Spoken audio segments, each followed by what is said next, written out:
Alors, je voudrais faire un petit survol de ce que nous a appris cette pandémie, ce confinement, etc. Et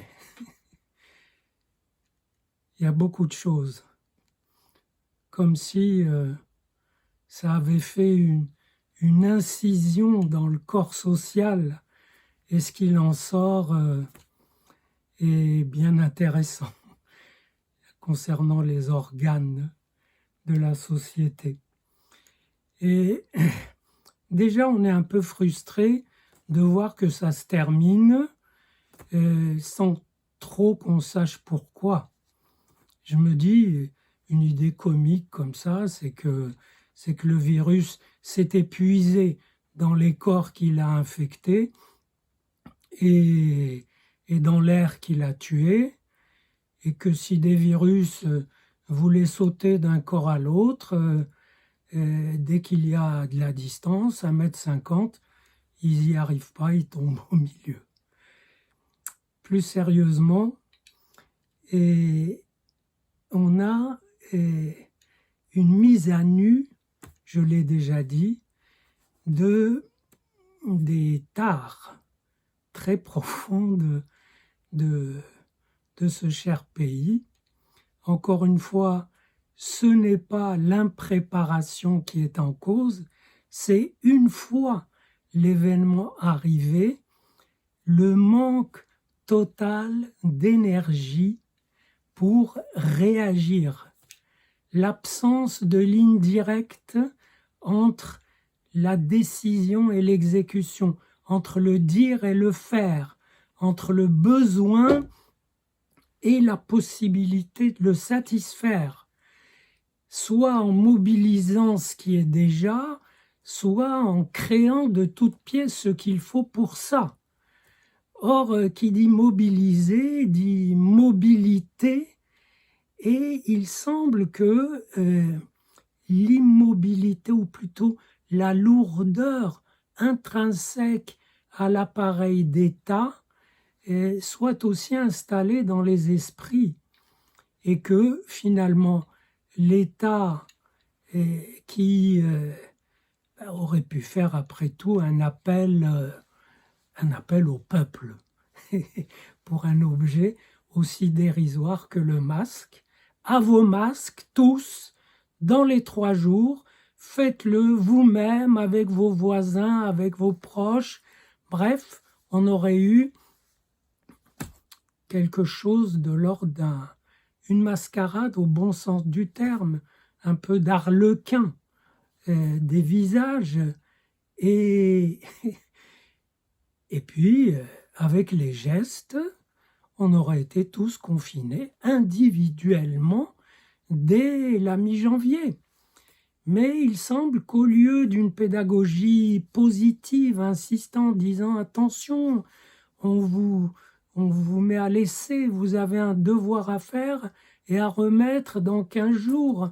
Quand on ramassera les copies, s'il y en a trop de mauvaises, c'est tout le pays qui est recalé. » Eh bien, au lieu d'expliquer vraiment l'enjeu, c'est comme si on avait lancé un examen dont on se doutait qu'il serait plutôt raté, et donc ça justifiait la mesure drastique, draconienne, le confinement total. Et on a pris cette obéissance un peu infantile, cette infantilisation pour du civisme, de la responsabilité. Il faut savoir que c'est une soumission en effet un peu infantile et qu'on ne pouvait pas discuter parce que une fois la position limite atteinte, une objection, ça veut dire que vous voulez la mort des gens. Donc taisez-vous. Et donc cette mesure extrême a finalement été payée très cher. On a acheté cette obéissance au prix fort qui sera remboursé dans peu de temps. C'est ce qu'on appelle le prix fort, c'est l'État payant des salaires pour des millions et le remboursement va se faire sentir. Alors, il y a eu évidemment ce point d'affolement autour de ce pauvre médicament, de ce Plaquenil. Et là, on a bien vu aussi la logique que j'appellerais totalitaire ou perverse. C'est que s'il n'y a pas tout, alors c'est à rejeter. Si ce n'est pas le remède, alors ce n'est pas un remède. Étonnamment, tout ce qu'on lui a objecté était irrationnel ou discutable. J'ai entendu quelqu'un dire, écoutez, quand on voit l'interview de ce type et qu'on voit qu'il se soucie autant de son image que du soin, eh bien, on comprend que c'est pas un type bien. Et c'est une logique totale, parce que c'est vrai qu'il se soucie autant de son image que du soin, mais ça ne prouve pas qu'il s'en fout du soin. Voilà. Si on doit rejeter quelque chose de partiel qui est valable parce qu'il n'y a pas le tout, et ça en revient à la logique totalitaire et douce dans laquelle, si vous avez péché, vous n'avez pas le droit de juger. Ben non, si on fait comme ça, comme tout le monde a péché, comme tout le monde est fautif, on ne jugerait personne et ce serait le chaos. Donc, c'est une logique très risquée et finalement s'y ajoute une logique également perverse de l'appareil productif. Parce que bien sûr, on s'est trouvé à court de masques, de lits de réanimation, de tests, etc. Et comme je l'ai déjà dit, on aurait pu constater qu'on n'est pas prêt, ok. Il n'y a surtout pas à avoir autant de lits d'hôpitaux qu'il faut pour la prochaine fois, pour la prochaine vague, parce qu'ils serviront à rien pendant des années. Ce n'est pas la solution. Donc le problème, ce n'est pas d'avoir ce qu'il faut, c'est que voyant qu'on n'a pas ce qu'il faut, c'est l'impulsion. Or, cette impulsion n'existe pas parce que, justement, il faudrait tant et tant et tant d'autres conditions pour se mettre en branle, qu'on reste inerte.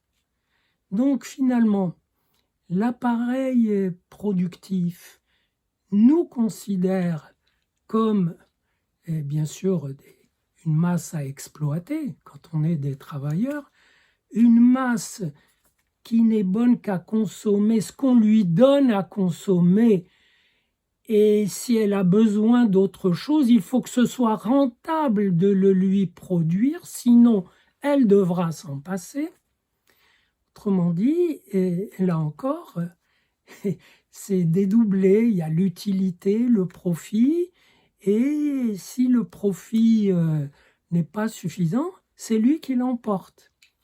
C'est donc toujours la pulsion de mort qui l'emporte, la pulsion de conservation en l'état.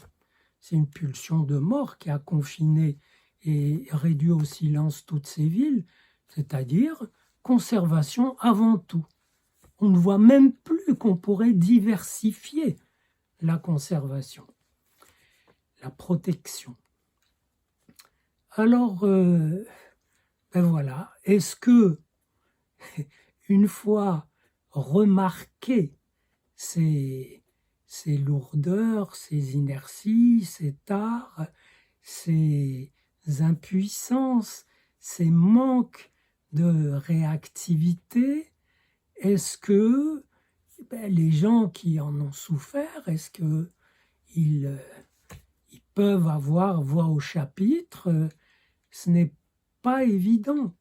Par la voie électorale, il semble que ce soit plus qu'insuffisant, parce que avant que les choses n'arrivent à être décidées, elles ont déjà été décimées et réduites à très peu de choses.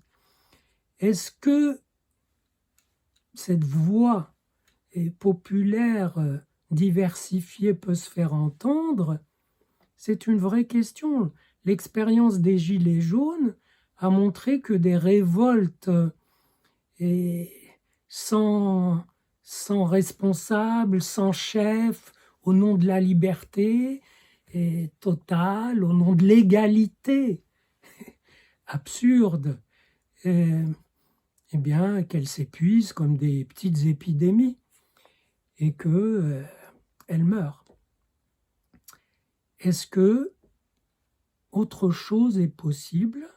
Est-ce que le peuple peut se faire entendre sans que sur des points précis qui sont apparus, des points concernant le soin, la consommation, l'écologie également, mais surtout la dignité, c'est-à-dire le fait de ne pas être infantilisé. Est-ce que c'est possible sans que le mot et l'insulte populiste ne servent de vade retro Satanas pour arrêter ce diable? Est-ce que c'est possible? La question est ouverte.